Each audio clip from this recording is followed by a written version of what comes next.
I was walking around outside before class, thinking I might throw up or something, and there was a guy flying a kite over by the highway. He was flying a kite. He had obviously flown a kite before. He had a fishing rod and the kite attached to it, and he couldn't get it going. And he shouted, he could see I was watching him, and he shouted, you know, the wind keeps dying down. So he stuck it eventually into the limbs of a tree that he could reach. And he backed way up, and eventually, somehow or other, he detaches from the limbs, and it took off. And I thought, there's something in that. I don't know what the heck it is, but there's something. It was fascinating. I gave him applause. I said, you got it up, you got it. So that's what I did during lunch. My topic today was to talk about the instinctive motion. And as I've said to a few people, probably more vehemently than I should have, I said, what is the deal with people just talking about movement? Movement comes in various sorts. This requires a certain modifier. There are some movements that make us better and some movements that make us worse. Among the origins of pain, the first and foremost that we can treat as movement therapists is mechanical deformation of the nervous system. To my knowledge, this is what's going on. And when you mechanically deform the nervous tissue increasingly in the wrong way, well, the movement's not going to help you. It'll probably make you worse. It'll add more input of nociceptive firing to the system. Bingo. There's a good chance that's going to work, unless there's a loved one standing nearby, because context is more important. But like this guy with the wind and the kite this afternoon, there's a tremendous amount of disparity in what's going to happen next. I don't call the neuromatrix, Melzak's neuromatrix model, because as Quinter has pointed out, models predict things. And what Melzak did with the neuromatrix was develop a conceptual framework. He says this is a way to think about pain that makes sense, that is defensible, in fact. And if you look at it that way, then it doesn't predict anything. Why can't we predict what's going to happen with our patients next? Because of the shape of the system. How long ago did they come up with 5-day weather forecasts? You know, they used to be just 3 days, now they're 5 days. They waited until the year 2000 to come up with a 5-day, and the 5-day is not particularly good. The butterfly effect, the fact that a small butterfly flapping its wings, was first discovered in 1960, for crying out loud. 1960, I was 9 years old. And in all that time, they found that there's a lot of butterflies out there. Just a small perturbation in the atmosphere can change things. And that's because of the shape of the weather, which is a fractal, which is chaotic. Something we've learned a great deal more about in the last 40 years, a lot more. And there are shapes of certain organs within our bodies that are in fact fractal, that are shaped in the same way a cloud would be shaped. What happens when you press on a cloud? Who the hell knows? I mean, the one thing's going to change, and a lot might happen and nothing might happen, and this is exactly what we have difficulty predicting with this sort of thing. As I wrote in one of my most famous essays on my website, Do Nothing. That was the entire title, Do Nothing with the patient. I should have titled it, Do Nothing but Understand as Much as You Possibly Can. We need to understand things, not to know things, but to understand things, because in science all knowledge is provisional. So we need to understand as much as we possibly can about what's going on with the patient, and we need to proceed from there. Understanding as well that no matter what we do, it might or might not make a big difference to the patient. It's reasonable to assume, it seems to me, and this is something I assumed many, many years ago, that there is within the human body an instinct to survive. I mean, we wouldn't have survived as a species unless there was an instinct to survive, and part of that was our movement. All of you are shifting in your chairs. All of you are shifting in your chairs at the moment. You aren't doing this with any plan or willful intent. In 1852, this was identified in the neurology community as ideomotion. I understand that elsewhere in the world they might call it ideomotion, but I pronounce it as you would in Ohio, idiomotion. Northeast Ohio, in any case.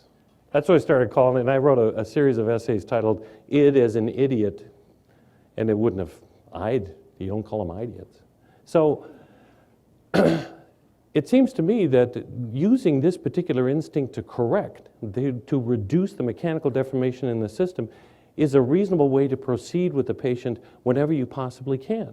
And that would include primarily creating a context so that the patient might change. Now, if you look up instinctive motion, I've gotten a lot of grief on the internet about calling movements that are learned instinctive. You come across something Marlene Zuck said, an evolutionary biologist.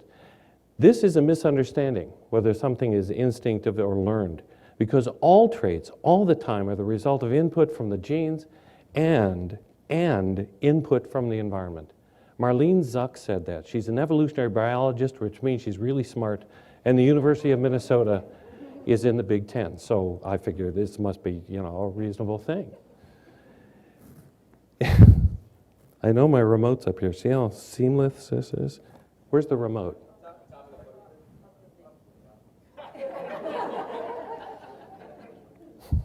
Thank you. In any case, I've only got 11 slides because I read this book, The Naked Presenter by Gar Reynolds. And Gar Reynolds, he's got his own website and everything else called Presentation Zen. He's written a number of books. He's a spectacular. He understands very well exactly what it means to present. Is if you're going to present with no slides or very few slides and that sort of thing, what must you consider? And he talks a great deal in there about context. He talks about the way that you are when you're a presenter. He gives advice like it's never stand right behind the podium because that'll place a barrier between you and the audience that they might or might not recognize consciously, but unconsciously they'll recognize that. So I come out from behind the podium every once in a while. Reynolds' new ideas, he says, when cognitive overload occurs, humans revert to previously learned content. Now, I don't know what exactly that means or anything, but when Gar Reynolds says things, I open a book to some page, random page, and that sounds like a good quote, I'll put it on a slide. But in any case, when Gar Reynolds talks about previously learned things, he's talking about something that I hold dear and talking to my classes about all the time, and that is the influence of the culture on our tendency to move, our tendency to survive. The culture, and what I call the culture, the thing around us that is continuously present, has two strategies. It is trying to control us and sell us crap. That's the other strategy. And continuously, and there's nothing you can do about this. It's going to be present. We're always going to be under the control of the culture. Until a child is 2 or so, I have grandchildren now, so I've seen this again. They move the way they want to, don't they? And then finally, when they're 2 and can understand that somebody that loves them says, sit still. That this is the way that they're going to be the rest of their lives, and they begin to grow on this. I do this whole thing in my classes on Kindergarten Cop. Who saw Kindergarten Cop at the movies with Arnold Schwarzenegger, And I do a really good Arnold and everything. And I talk about how Arnold got his kindergartners as a undercover policeman and teaching a kindergarten class, how he gets them under control. And he does it by making them march everywhere. Now, why did they bring soldiers into the service? And why did they bring soldiers in the service to attention? Why do they adduct their legs? Why do they internally rotate their hips? In order to control them. When you're at attention, you're much more so easily controlled. It makes you weak and vulnerable to be at attention. But you look good, okay? The guy who's not at attention, the woman who's not at attention, she's in charge.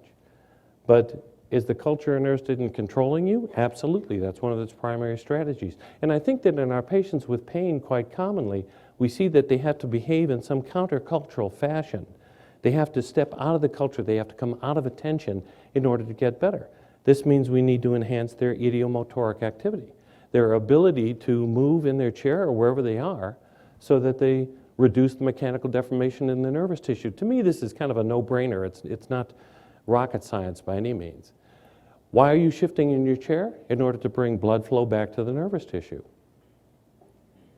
This isn't. Why do people argue with this? I don't know why. And they also make a big deal out of whether or not pain and injury are the same thing. They'll use pain and injury typically synonymously in it, but they aren't the same thing at all. Patrick Wall, for heaven's sakes, of Melzack and Wall, most people never heard of him, but And Patrick Wall says, pain and injury are not the same thing. One is a stimulus event and one is a sensory event. One is a stimulus event, one's a sensory event. The stimulus is the injury. Pain is a sensory event. One's an input to the system, one is an output from the system. When someone is injured, what do you have to do? Time, position, metabolic economy. Can you tell always looking at them whether or not there's discontinuity in the tissue, whether or not they've been injured? Oftentimes you can't tell. Sometimes it's perfectly obvious. Is that necessarily going to hurt? Not necessarily.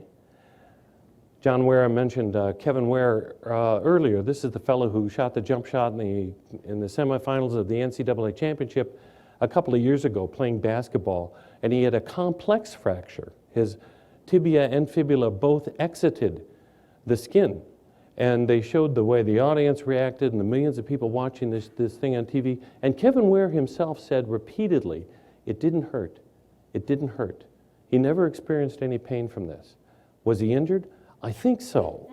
He was probably injured. I mean, you could see it. You didn't need an x-ray, you know. And anyway, how often do x-rays reveal a relevant injury? Is that injury relevant? I think we have to become something more. We need to understand there's a tremendous amount of uncertainty when it comes to whether or not this particular thing is contributing to the patient's output of pain.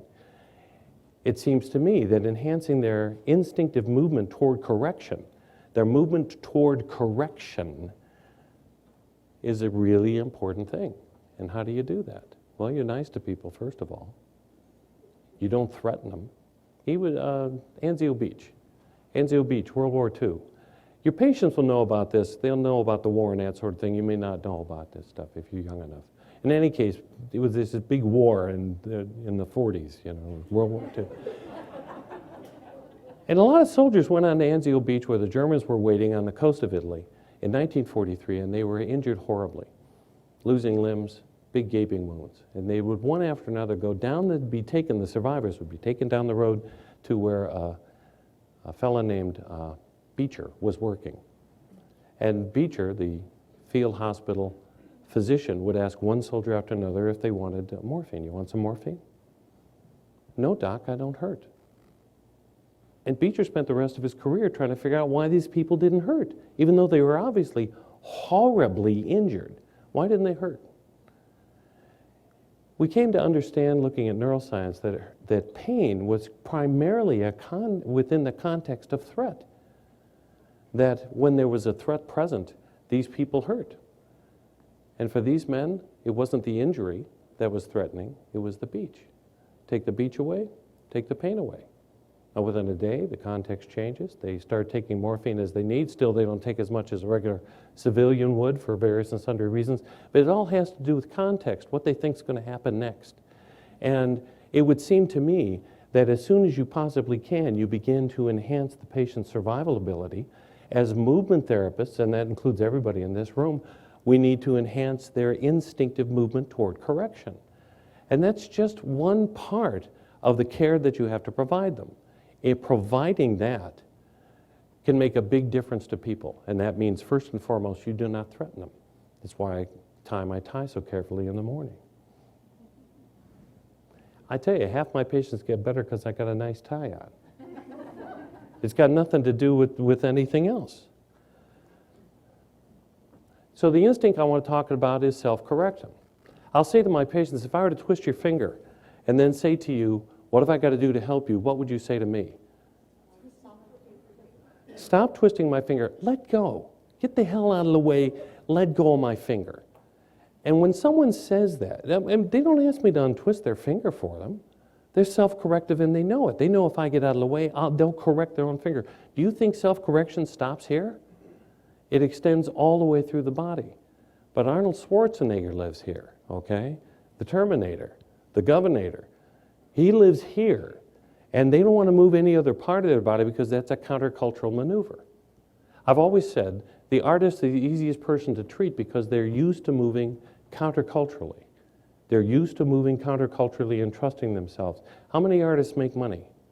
You've heard of starving artists. Do they have they starve, okay? What do you do creatively each day?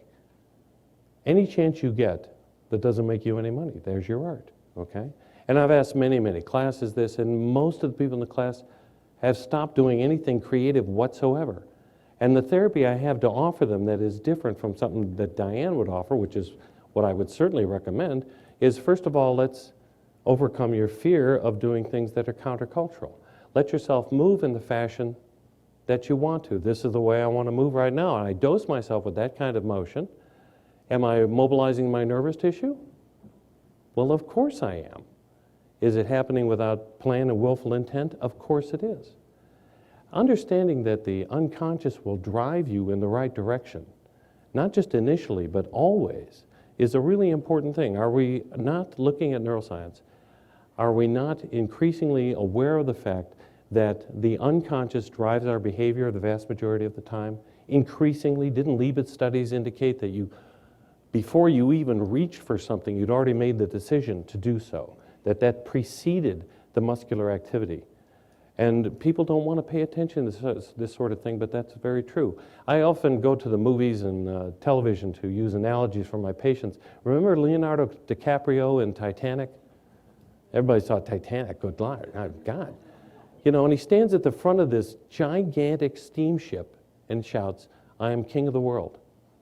We all know what happened 2 days later. Thank God, you know, this guy died. I couldn't stand the character. But he shouldn't have been, as Eagleman points out in his book, he shouldn't have been standing on a steamship thinking he was in charge of things.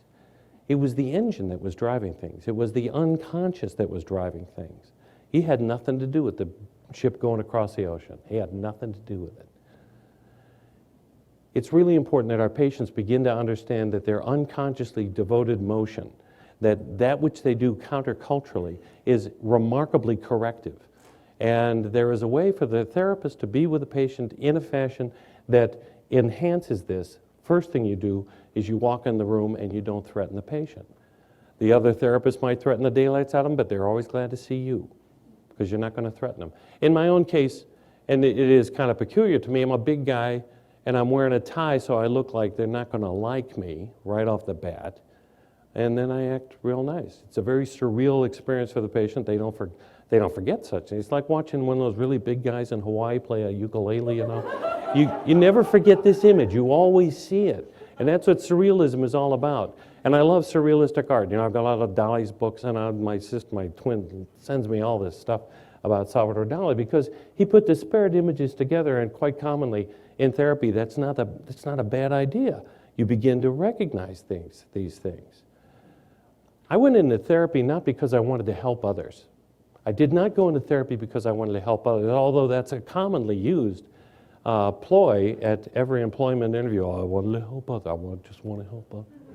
Which makes me want to throw up in my mouth a little bit, but I don't do so because of Serpico. Who remembers Serpico? Who remembers the movie? Okay, Al Pacino, for crying out loud, plays Serpico. And he explains to his girlfriend why he became a policeman. He said, I was about 10 years old and there was a big crowd of people outside the apartment house wondering what's going on inside. There are police inside. And I saw a policeman come out and I thought, he knows. And that's why he became a cop. He didn't become a cop to help others, as you commonly, because he was curious. He wanted to know. That's why I went into therapy. Helping others, it's a great perk. It's a really nice thing. It's not the reason I went into therapy. And when you're dealing with patients with painful problems, you begin to understand there are some people you simply cannot help because you're not a social worker, for crying out loud.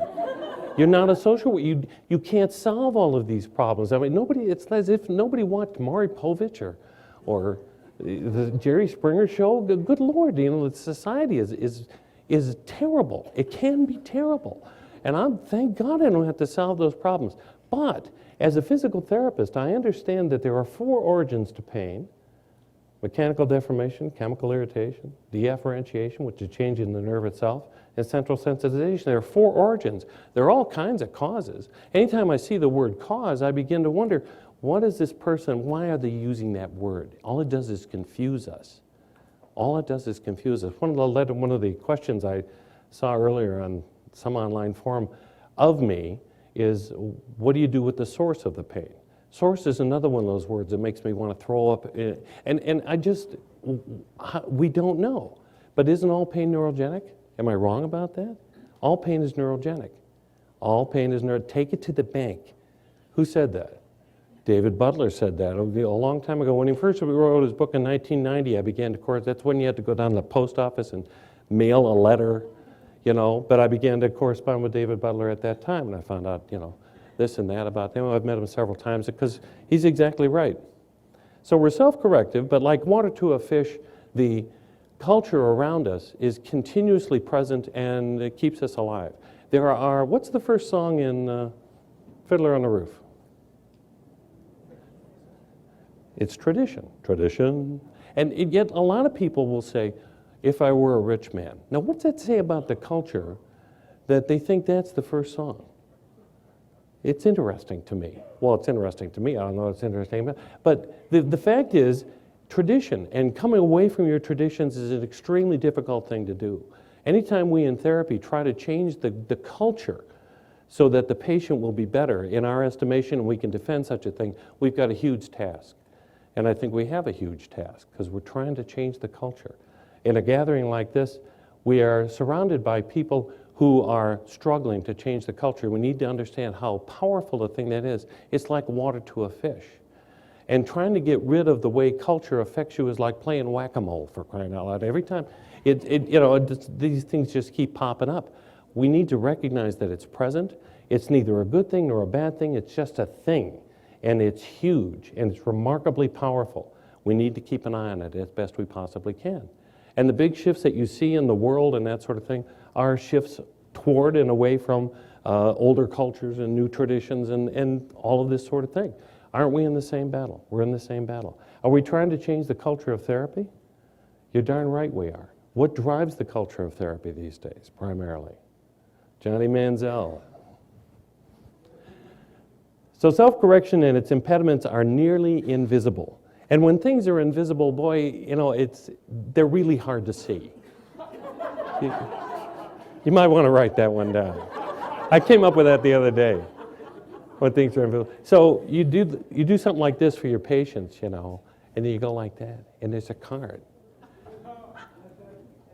Why do I choose such a thing? I had a lady one time said, "You got a rubber band." I love that answer. You got a rubber. I don't need a rubber band. I can make it disappear. I can make it appear. You sit in the car and you just do this and you do that, and you can talk to the patient after you've done such a thing, carrying a card around in your pocket. Another strange thing you do as a therapist, according to all the other therapists, you carry this around with you, and you can talk to the patient about the way when things become invisible, we start to speculate about them. We start to make up all kinds of things about them. In addition to that, within you, I'll say to the patient, there is someone that can walk a whole lot better. We're going to remove a secret cover. We're not going to reveal that person. We're going to remove a secret cover. Why do I go to magic? And because to me, the therapist wants magic. First and foremost, they want magic. Please give me some particular method that I am certain will work in a certain way. That's never going to happen as long as our nervous tissue is fractally shaped. There's just no getting around that. You tell me what the weather's going to be like in 2 months' time. I don't know what the weather's going to be like. If it's summertime, if it's early summer, it might be warmer. Might not be though, Why did the Farmer's Almanac become so remarkably popular? Because in 1815, they made a mistake in the typograph. I heard this on a podcast the other day. They typed that it was going to snow in July, and they were all up in arms. And then Krakatoa blows up. They made a movie about it. Not in 1815, but recently they made a movie called Krakatoa. And it was this enormous explosion in the Indian Ocean, and there was no summer in the U.S. that year. And it snowed in July. And that's when now there's a stroke of luck. Aren't we? And so everybody said, well, farmers, they really know what they're talking about, Aren't we often quite lucky with our patients? Aren't we often offering them modalities of care, exercise, and all kinds of different kinds of movement that we really don't, it doesn't make any sense to do such a thing. They get better despite all the care that we've provided to them. And I think there's a lot of luck involved. There's a lot of luck, and because we are instinctively self-corrective, we tend to get better anyway. We just jump on for a ride. If they didn't go to therapy, they might have gotten better a little bit earlier. But once they go to therapy, maybe the therapist should have some idea of how we normally exist, how we take things. We take self-correction for granted, yet it's constantly present like water to a fish, for heaven's sakes. And why do I choose magic? There we go. Seeing self-correction, its impediments requires direct detection. You've got to be a detective. You've got to decide which things in them are important and which are not. Which are important and which are not. The next book I'm writing is called No Small Thing. And it comes out of a lot of different things, but I want to watch a lot of TV. I watch a lot of police procedurals and detectives, and they're all based on Sherlock Holmes, right? And Maria Konnikova wrote a book this past year, and I wrote a Sunday series about it called Sherlock Sunday. And it was about how Sherlock Holmes was at the forefront of science. He wasn't necessarily in the Victorian age, which is why they're able to make shows these days about him living in New York City, modern times and that sort of thing. Because he was at the edge of science. And there were certain things he understood were really important. And he read voraciously. He read all kinds of different things. In this way, I'm just like Sherlock Holmes, without the cocaine and all that other stuff. But I think that if you become a detective, that's what you must be if you're going to be a halfway decent diagnostician in a physical therapy sense or in a therapy sense, in a movement sense. You're going to have to figure out what's important and what's not. Who watches Criminal Intent? It's a Law and Order series. Oh, geez, you guys aren't watching enough television. Criminal Intent is a police procedural, and the most famous detective on this is Bobby Gorin. And he's the guy that was in Full Metal Jacket, and he's a real good actor. Anyway, the psychologist is saying to him at some point, some people lie and others don't, and your job is to figure out who's who. And isn't that the case? Some things lie to us and some things don't, and our job is to figure out which ones are important. Why is this important? Why is this not? And isn't this true of virtually every detective show, every detective that we see, and in medical science, it's very common as well. House, the famous series on TV, it was on for 10 years, something like that. And I wrote an essay about every episode in the first season. In the first season, the three good-looking young doctors, they got a good-looking doctor. They're on TV. And they bring this teacher in, a female who's got a head injury of some sort. And House begins to speculate on what might be going on with her. And the one doctor stops him and says, shouldn't you talk to the patient before you begin to diagnose him? What did House say? Everybody lies.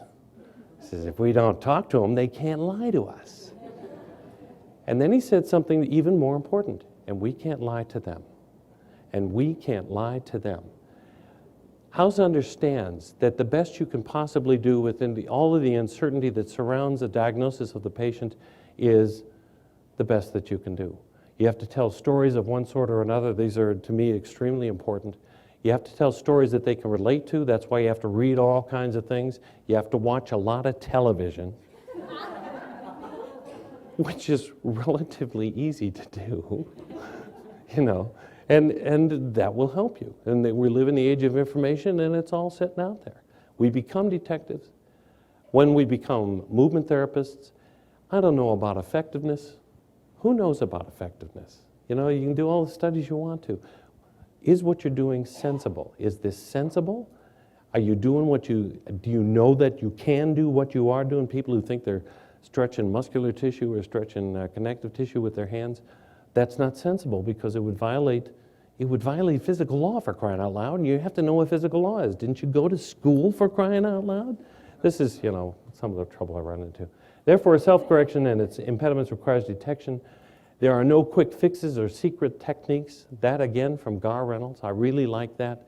We all know, and we've heard from the other speakers, wonderful speakers at this spectacular talk, that there is nothing very, very quick about everything you can do. It's not a self-working magic trick.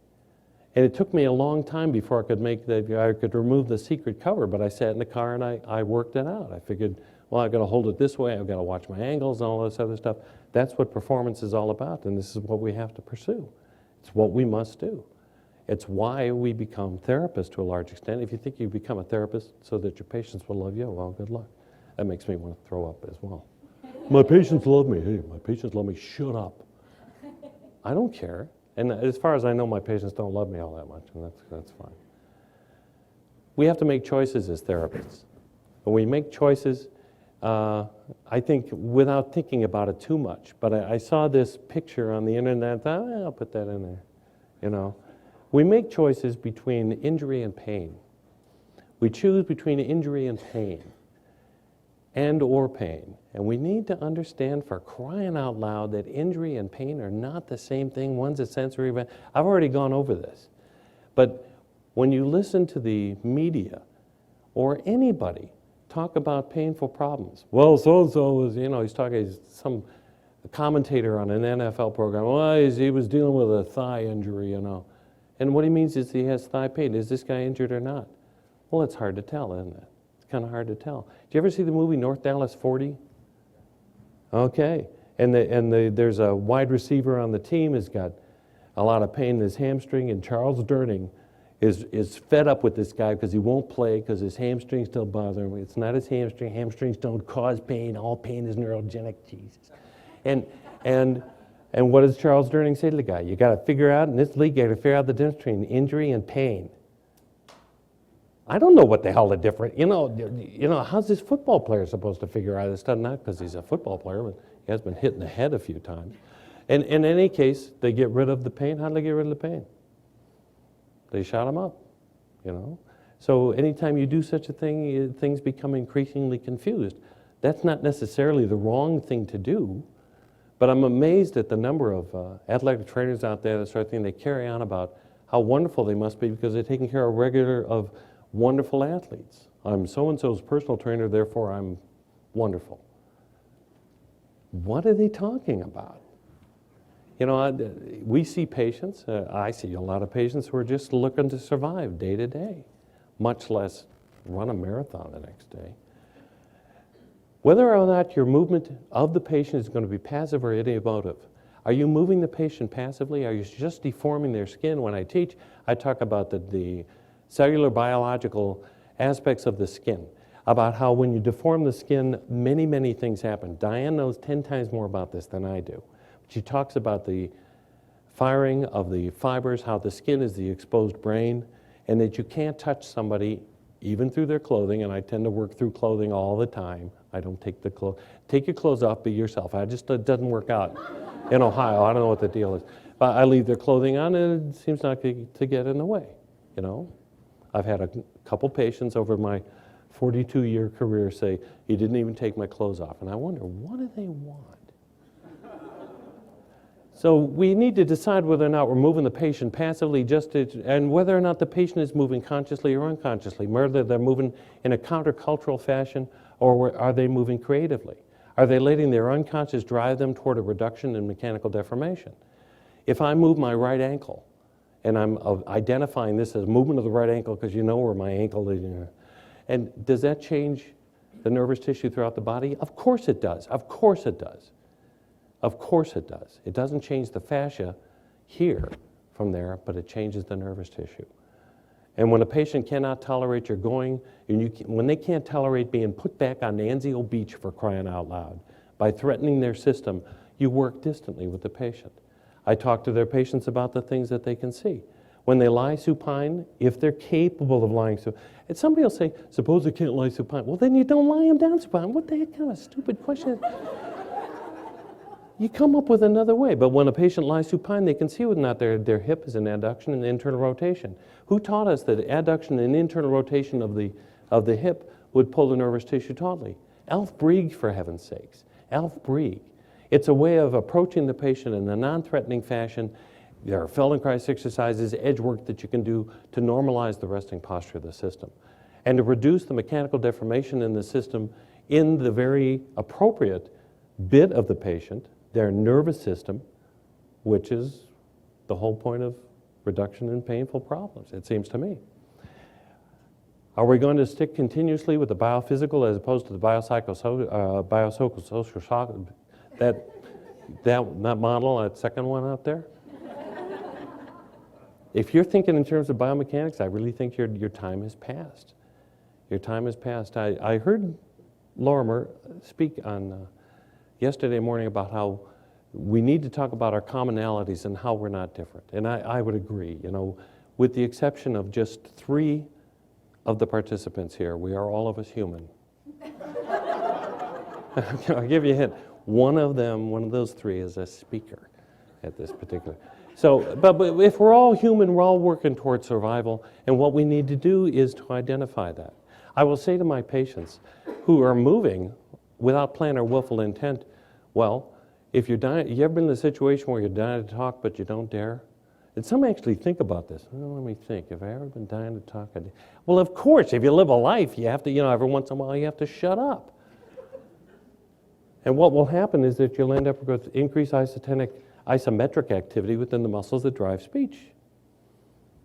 When will they soften? When you speak. This is not rocket science, you know. So where do you go? You go to a friend. You go to somebody who will let you speak, who will let you tell your story.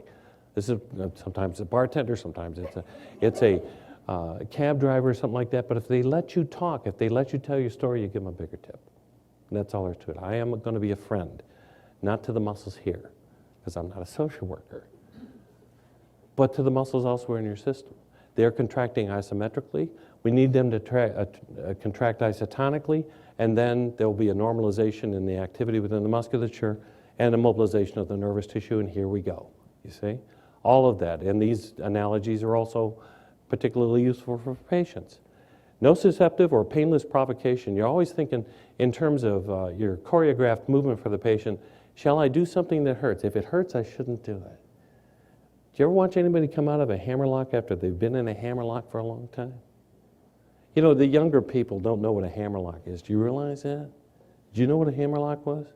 You had no idea what a hammerlock was. You didn't watch enough professional wrestling in the 60s. That's what your problem is. Dick the Bruiser used to put people in, oh, he's got them in a hammerlock. These days, they don't hammerlock anybody. They jump off the top rope on the other guy's head, which is a much better TV, but it's not a hammerlock. In any case, when people say, the guy in the hammerlock, why does that hurt? Because you probe the nervous tissue tautly. It's not rocket, and thus you've reduced you've increased the mechanical deformation, you reduced the nutrition to the nerve. That's going to hurt, and it's going to hurt like right now. And if you take that in the wrong direction, it will hurt worse. It will increase the mechanical deformation in the system. When you take it in the right direction, you've been that way long enough, you're moving sensitized tissue. So people oftentimes will groan on the way out. Oh, are they going the wrong way? No, they're going the right way. Are they increasing their discomfort? Yes. So I don't worry about it. If they're moving without plan or willful intent, and I don't know what the right way is, that's obvious in the hammerlock, but it's not obvious elsewhere, I figure I don't worry about that. So the characteristics of correction do not include anything at all about discomfort. When I choreograph the movement for the patient, when I do some Feldenkrais or edge work as from Corey, and I can show these videos at the workshops because it fills time. I just have to sit there. It's really great. You know, I'd say, watch Corey for 10 minutes. You know, all right, fall asleep. Then those types of things, and Corey would agree, that you don't move into painful ranges, but rather graded motor imagery and all of the stuff that you do with the patient in conjunction with this should be painless in nature. But spontaneous correction is occasionally, briefly uncomfortable. That's it. Can you predict such a thing? Not to my knowledge. Not to my knowledge. Why do I choose magic? And I often talk about magic. Teller of Penn and Teller, the silent guy, he did an interview. He's done a number of interviews. This guy can talk, okay? He talks. And he said neuroscience is scraping the topsoil from at the base of the mountain that magicians have built over the last several centuries. Neuroscience is scraping some of the topsoil from the base of the mountain that magicians have built over the last few centuries. And that's absolutely true. They were all about changing perception. They're all about altering perception. When Lorimer showed the pictures of the art, yeah, the cylinders and all that stuff. I use those things in my presentation all the time because our brain is a kludge. It's a poorly built, inelegant example of things, and it makes us perceive various and sundry things. Magicians have been messing around with us for a long time, and magicians basically just have a license to lie. Any sufficiently advanced technology, according to Arthur Clarke, who wrote Space Oddity 2001, any sufficiently advanced technology is indistinguishable from magic. It's indistinguishable from magic. It is one of his rules of modern science, and it was at the beginning of a long essay I wrote called Manual Magic a long time ago. It's all right there. Our job is to do magical things with patients, but make sure they understand them. I've never done that bit with the card with a patient without showing them it was at the back of my hand. And the reason you thought it was the rubber band or something else is because you couldn't see it. And as soon as we stop seeing things, we start making things up. But can you defend these things? Is the deep model available to someone else, and have they explained this? Does it violate physical law? That's the kind of thing we have to do. I talk to my patients about moving creatively, moving counterculturally with less effort, in fact, effortlessly. This does not mean they don't move forcefully. Do you ever drive up to your place of work or a building where you have to go into work and it took a lot of effort to get out of the car? Yeah, okay, it doesn't take much force to get out of the car, but it might take a tremendous effort because you're fighting your tendency not to get out of the car. And sometimes people move effortlessly, but with tremendous force at the same time. And there is a difference between effort and force. And if you look at the dictionary definition of these things, effort is the strenuous physical exertion it takes to do something, and force is the strength and power it takes to do something. So correction to me is effortless. Whether or not it's going to be forceful depends on how much is needed. Depends on what they're doing. Effortlessness is one of the 4 characteristics of correction. It says nothing of force or pain. And this, I think, is a really important aspect of our understanding what's going on with our patients. They should move effortlessly. Warming is not at all uncommon because of the increase of blood flow to the surface of the system. They grow softer. And that is another word for relaxation, but I don't like relaxation because relaxation has come to mean lie down, shut up, don't move. I mean, I don't want my patients to do that. I want them to do something. I want them to move in a certain way, the same way all of you have been moving as you sit in your chairs. If I were to say to you right now, hold yourself as still as you possibly can. Don't move. Except to breathe and swallow, don't move a thing. Within 10 seconds, most of you would notice you begin to hurt and you have an increase in the desire to move. It is using that tremendous desire to move, waiting for it to emerge from our patients, that I think forms an important part of our care for patients with mechanical deformation secondary in the nervous tissue that forms the origin of much of their painful problems. That is all I had to say to you today. I hope I've gotten you to think about some stuff. Please remember that we don't go into therapy so much, the people here, to help people. That's a wonderful thing, to help others. But because we're curious about something, we have begun to wonder, what is going on? This is another fine mess they've gotten us into, as Oliver Hardy would always say to Stan Laurel, which is another thing your patients might know, but you wouldn't. In any case, it's important to change these sorts of things. Thank you very much.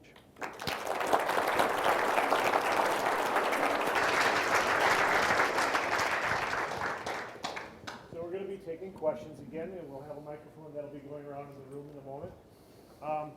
I want to lead off the questions with one of my own. So you mentioned that effortlessness is one of the 4 characteristics of correction. What are the other 3? This is on my website. It's all free.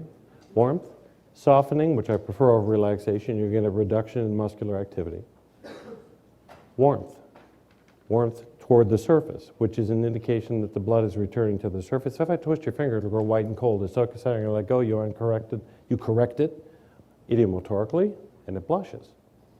Remember, and I'll say to my patients are in sniffs. I say, remember when you were young enough to blush? Oh yeah. And I say, you could feel how hot your face was getting. When I blush, I look like a stop sign for everything. But that is the rise of blood to the surface. You aren't blushing here, but they'll begin to report warmth all over. Let's see, that's 2. Effortlessness, blah, blah. Surprise. No plan, no willful intent. Dan has written a wonderful essay called Wes. Wes is more. Warmth, effortlessness, surprise, and Softening. I forget the. And those are the 4 characteristics of correction. The patient might not experience all 4 of these at the same time, but if they experience 2 or 3, that's enough. Okay. I'm going to come by the microphone here for those of us, for our online participants. So we have a question that came in actually at the start of your presentation from one of our online participants. Brent Jackson asks, what cautions do you recommend to massage therapists to prevent them from diagnosing pain sources, albeit chronic versus undiagnosed chronic pain, from pathogen or infection? I don't think that you can know to a great extent whether or not something is injured or has a pathogen unless you offer some treatment. It's a conceit of the orthopedic community that you're supposed to know everything before you begin. But internal medicine manual, your stomach's bothering you here, take this, call me tomorrow. You know, let's see how treatment affects you. I will diagnose on the basis of my treatment. I think that when it comes to diagnosis, and I can find that to the physician, I don't do any diagnosis because nobody pays me enough to do that. My insurance companies won't cover my diagnosing things. When people have pain, however, I figure there are 4 origins to pain. I ask my patients, can you alter your pain with position or use? Oftentimes I don't have to ask them because they're in a wheelchair, they're limping. I don't have to ask them, I already know this. I'm set to go. That's the thing I can treat. I treat their central sensitization, whatever, by acting in a non-threatening fashion. This is the best I can do because I'm not a social worker. I mentioned that before? All right, now, so do we have some additional questions from the audience right now? Yes. Right up front here, let's bring a microphone.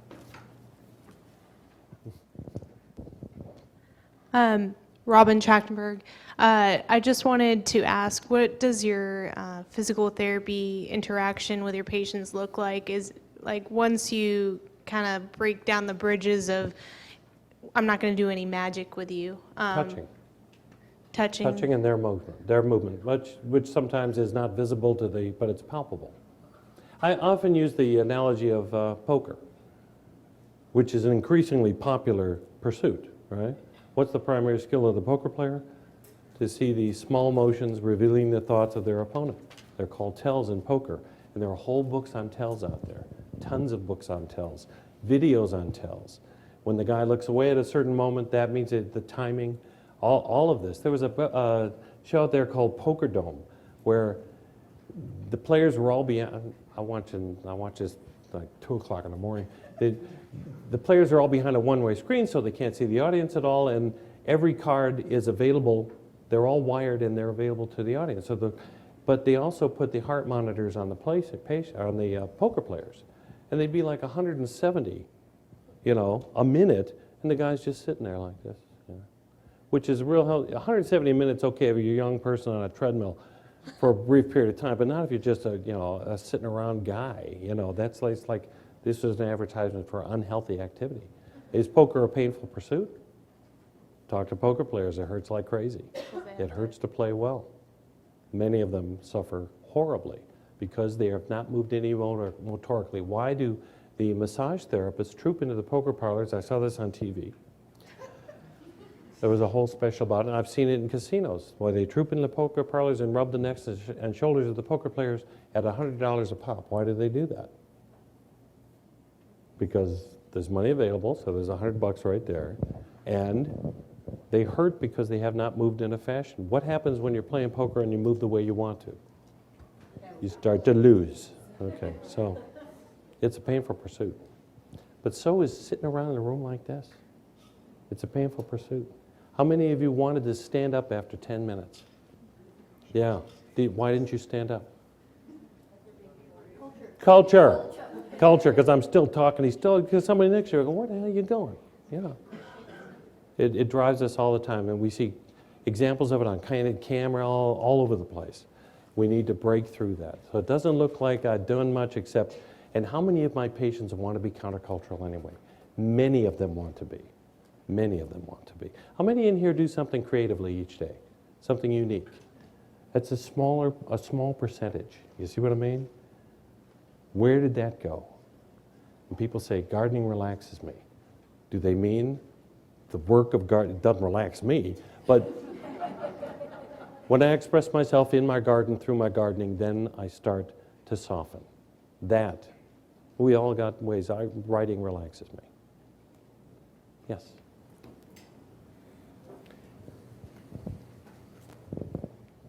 So do you give homework? I Oh, hate that certainly, word, but yeah. how do you teach Feldenkrais patients to exercise. follow some of the things you do with your hands when you're not with them, providing I don't that know safe which way they're going to environment? move in the future. Okay. What do they want to do? What do you want to do right now? What do you want to do right now? So is it You're mostly- looking at me, you're talking, and you're looking at me. Don't talk to me. Don't look at me. What do you want to do? You won't do it. You see what I mean? Too many people around you. Making there a lot are. of What do you want to assumptions do? What do you want to do? And that's not it. You see what I mean? What would a 2-year-old do? They'd move the way they wanted to. Let's return. Let's go back. Let's let ourselves move. Dose yourself with that motion. Do it for 30 seconds at a time. There's my motion. I dose myself with that, I don't have any trouble. I'm fine. Am I moving? Which portion of my nervous tissue am I moving? Every portion. Every portion. Yes. I'm sorry. You had a question? Yeah, that's not going to work particularly well. All right, we do have time for just a couple more.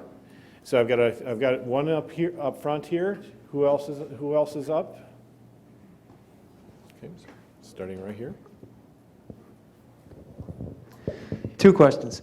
So do you do any regular sort of traditional physical therapy type of mobilizations, or is it just the simple No. contact and the idiomotoric? No, my original training in 1974 was at Stanley Paris's 9-day manipulation course in Montreal. I remember sitting there thinking, I want to teach this course one day, and I want to be invited to the San Diego Pain Summit run by in 2004. And I actually thought that, and for several years I worked with Paris, and I was the original clinician, the senior clinician at the back clinic.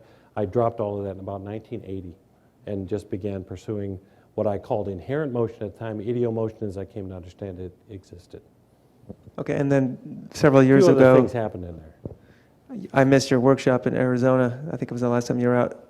How Long many time people ago. does it take to get you to come to a workshop? How much money have you got? Well, I don't deal with such things. I do, you know, the organizer has to figure out, Raj, I'm not going to talk to you about that, but anybody wants to invite me, I'm free. I'm not currently invited anywhere. Well, I was invited to Portugal earlier today, but I hope I don't have to go there. I'd like to go to Cleveland. That would be really nice. I could drive there. I've taught a lot for cross-country or whatever, and some of the cross-country, most of the cross-country courses were for people just desperate to get away from their god-awful jobs. And they couldn't constantly care, and that's the way it was. They're horrible. This is great. You people actually want to be here.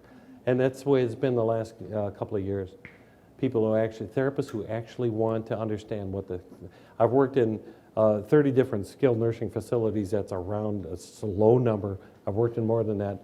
Most of the therapists there had no idea what they were doing. And that's just the fact. They didn't want to talk to me about it, that's for sure. I don't know what it is about me. So. But I think it was the tie. They didn't like that. So another. One more question.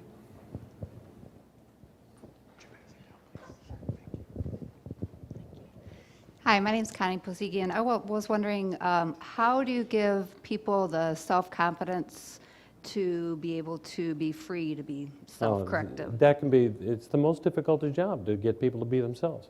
Be yourself. Who the hell is that? But I'm only asking for a physical manifestation of their own desire to move for a few seconds at a time. Regularly dose yourself with that. A surprising number, okay, I will do that. I have to go in the bathroom at home because they'll laugh at me otherwise, which is both funny and sad at the same time. We're never allowed to be ourselves. But aren't we born being ourselves? Aren't we enculturated at the age of 2? What was if I were a rich man, is not the point. Tradition. Traditionally, how do we behave? Billy Crystal on Saturday Night Live, you look marvelous. You look marvelous. And every other episode he would say, I'm not feeling good, but that's okay. In my business, it's much more important to look marvelous than to feel marvelous. And there it is. We're not in the business. As I said to a therapist one day, why don't you just become a hairdresser and get it over with, you know? And she never talked to that. So. I don't say that anymore, but that's all. Just wanted their patients to look better. I don't care what they look like. That's bigotry, for heaven's sakes. I care about whether or not they're being themselves. And there's a way of adding that to physical therapy. Certainly. There was one other question that came up earlier today. And there was a question about the relationship or similarity of your work to what some people have experienced in Feldenkrais. Feldenkrais always choreographed his motions. And he handled people much more, when he did functional integration, when he would handle people, he would take over the work of the muscle. He would work the muscle. Well, I think that's a mistake. What he needed to do was let the nervous system alter the muscular activity itself. Not that he didn't do spectacular work. And I spent 4 days with Feldenkrais himself in 1980. I'm so old that I was actually able to go to a workshop he did in the Poconos in 1980. And I spent 4 days watching him work. And this is before any of the neuroscience occurred, and it totally transformed me, really transformed me. But Feldenkrais himself did not employ simple contact. He would do the work for the patient instead. He would move them passively. I don't move people passively. Do we have any last questions? Oh. There's one. It's okay, he turned off the... It's just one question. What do you mean by not threaten the patient? Don't threaten them. Yeah, don't threaten the Oh, patient. yeah? I'm not Does that you should anybody here be understand threatening. why you would ask such a question? No, but what do you mean by don't threaten the patient? How would we normally threaten the patient in your Oh, God, perspective? therapists do it all the time. Everybody sits up, yeah, you know, they sit up real straight as soon as I walk in the room. It's like like the sergeant just walked in it's terrible, you know, and you see this all the time. And therapists are proud of the fact that people act differently. They act more enculturated when the therapist is around. They're threatening the patient. That's what I mean by not threatening the patient. Let them be themselves. Bartenders don't threaten you, do they? Well, if the bartender is threatening, he won't be a bartender very long. Be a friend. Be a friend to their musculature. And we know people who are perfectly fine people, but they don't have any friends because they can't shut up. You know, they don't ever listen. Well, that's it. Thank you. Oh, you're welcome. Thank you. Nice introduction.